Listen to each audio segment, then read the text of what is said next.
Hey guys, how's it going? I hope you're all doing great as always. And in this video, we got some more cryptid encounters, cryptid sightings, that type of thing. So, yeah, pull up a stump and let's jump into it. Thank you for watching. The names of this man nor his family are given, but on the morning of August 25th, 2004, a man in Otero County, New Mexico, walked outside at 5 a.m. to feed his dogs. But his dogs were not where they usually were, so the man begins to search them out. He eventually found them hiding underneath the house, but by then, they started to bark towards the back, so he decided to go inside and look out the back window to see what they were barking at, rather than risk being outside with whatever it was. And what he saw was something staring back at him. It was big, tall, and hairy, with red eyes. He said he stared at it for a long time, and then his wife came by and she saw it too. She got so scared that she told him not to take her son to school yet. The next night, things amped up a little more. The dogs were howling, and their son wasn't back yet from his friend's house, and he had borrowed the truck. In the next little bit, they heard their son run to the door and start banging on the door and yelling, "Dad, let me in. Hurry, Dad, hurry." He opened the door and his son fell down. He was terrified. He had seen something walking out on the dirt road when he got out of the truck, and that thing started to chase after him. My son said that he didn't want to walk around at night at all after what he saw. The same man reports another incident that happened 3 miles down the road from the previous one. His wife and his friend's wife were home while him and his friend went to work. All of a sudden, he gets a cell phone call from his wife, who is terrified. She said that there's a tall, hairy, Bigfoot-looking thing looking at them through the window. The dogs were scared, and she decided to hide in a closet with her neighbor and a baby, and they could hear it growling and stomping around. So why do you think the Bigfoot in these two experiences were behaving like this? Was it the same one or two different ones? It's just 3 miles in the difference. Why do you think that they were so aggressive both times? Did something else happen that we don't know about, or were these just two Bigfoot that were very territorial? Let me know what you think down in the comments. This encounter took place in November of 2014 in Rusk County, Texas. I was hunting in Reclaw in the Angelina River bottom. I was in a pasture with a 243 and a high-powered scope. It was about 45 minutes till dark, and my feeder just went off. There were some doe out to the right of the feeder, about 100 yards away. I was watching them, and then out of the corner of my eyes, I saw something walking on 2 feet. I pulled my rifle up to look through the scope and seen that it was big and brown and had hair all over it. It was like nothing I had ever seen. It came out of some woods in the neighbor's pasture and was walking toward me. It had to be about 7 feet tall and looked to be about 500 pounds. It just disappeared into the woods to the left of my neighbor's pasture, and I never saw it again. I know the people that hunt over there, and they are all around maybe 6 feet, and nowhere near as big as this thing was. And about a year later, we were hog hunting and heard whistles. It was me and my friend that were out there. We heard a whistle and we whistled back, and it copied our exact whistle.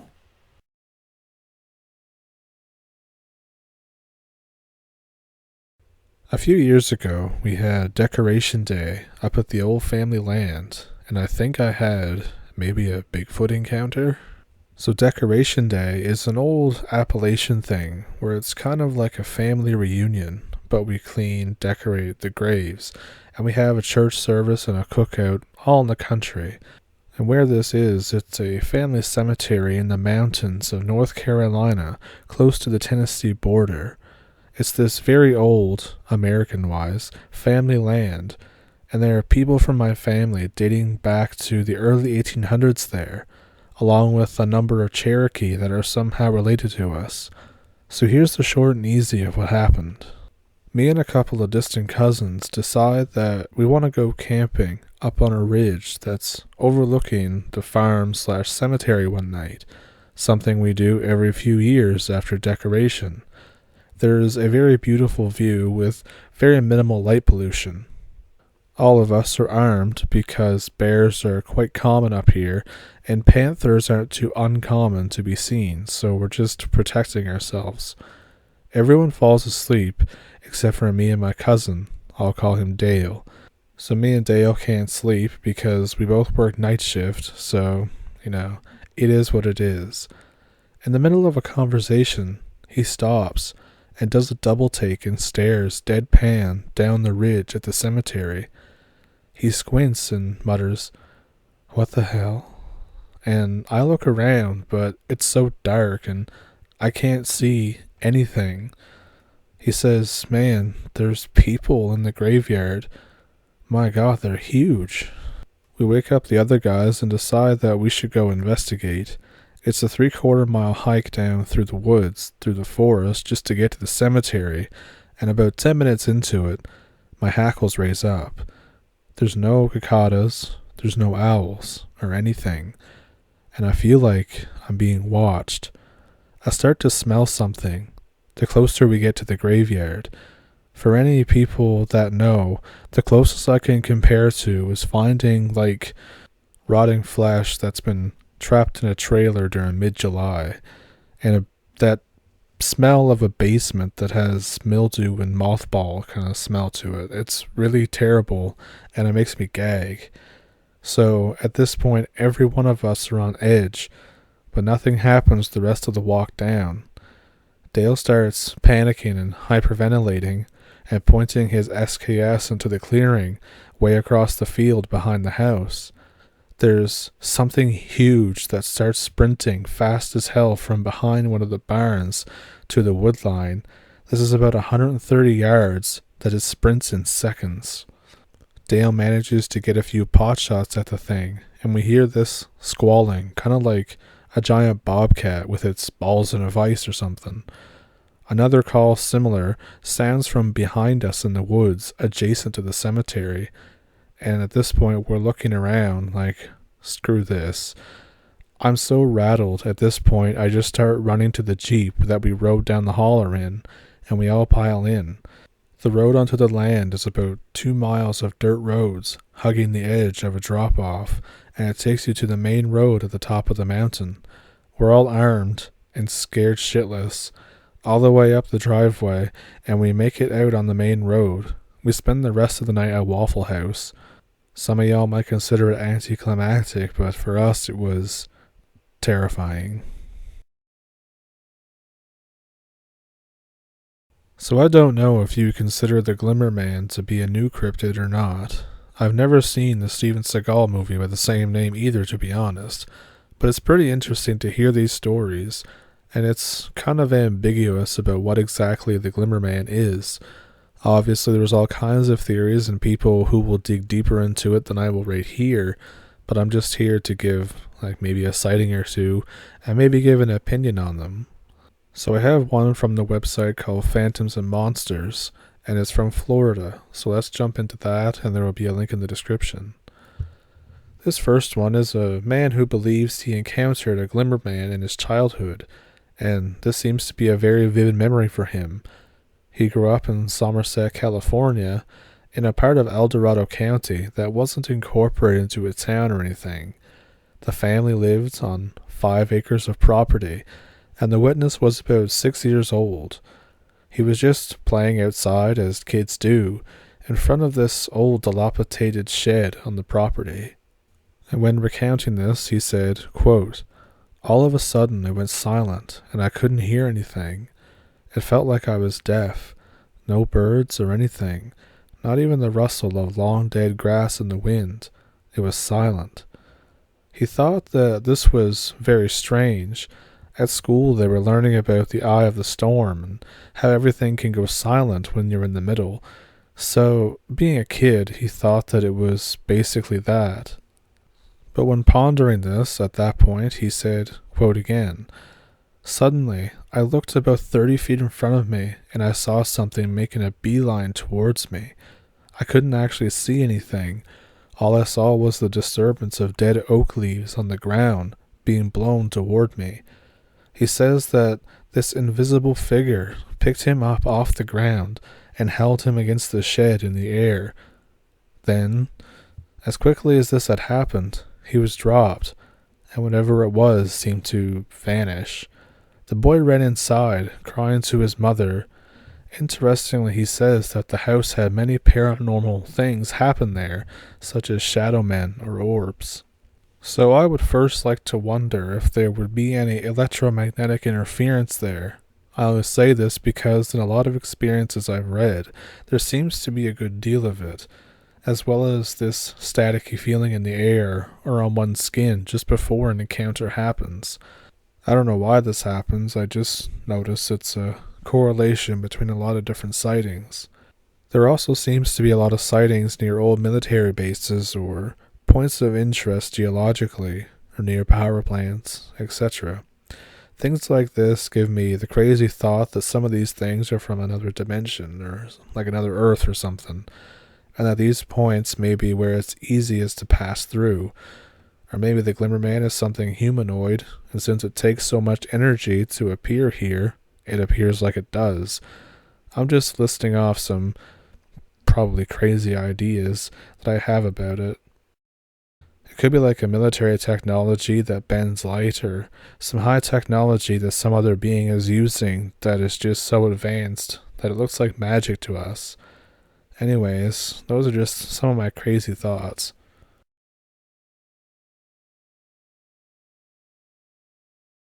My favorite place to go in the world is in Nasg'a territory. There's a luscious valley with a lot of old volcanic activity. After you drive past the old lava beds, you come to a fork.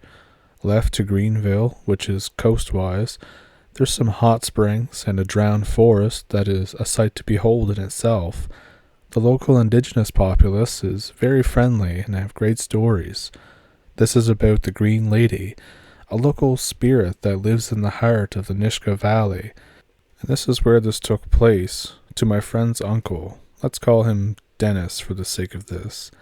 Dennis decides to go mushroom picking. Picking pines, also known as matsutake, which are a gold mine there. You can easily make $400 in a day if you know where to go. Dennis is just putting along, searching for those white buttons, and he hears a baby crying. And immediately he starts looking around for it because he already knows who this is, the Green Lady. She approaches, baby in one hand, the other arm outstretched. Dennis starts to walk backwards, knowing that if he turns his back, he's done. She's gaining serious ground, zoned in on her prey. Dennis knows that if he wants to get out of this one, he's going to have to try the old legend. Dennis waits for her to approach, to get closer. He can hear her speaking. He reaches out and swipes the baby. She screams but keeps her distance now. He's got her and she knows it.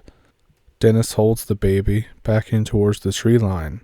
The Green Lady starts tempting him with promises in exchange for the baby.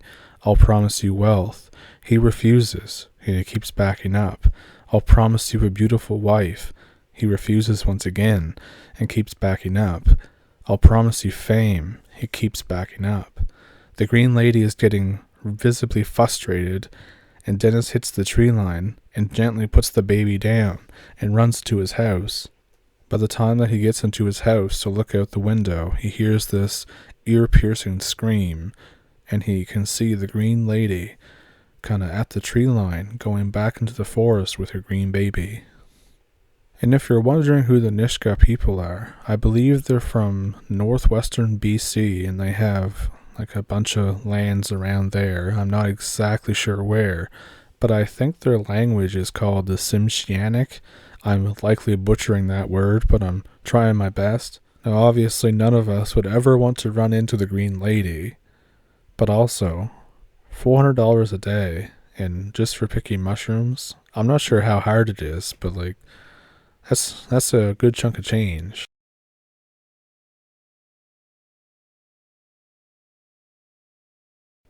So, what did you think of those? Let me know what you thought down in the comments. And if you have your own sightings or own stories, you can feel free to submit them to the email address in the description below. I have a bunch of them recorded, but whereas they don't really fit a specific theme, I'm going to put them in the video that fits the theme. That's just how I feel that should go. But they're all good stories, so stay tuned and get subscribed for that. And if you want to, there's a PayPal and a Patreon in the description. And that's about it. Yeah, thank you for watching, and I hope you enjoyed the video.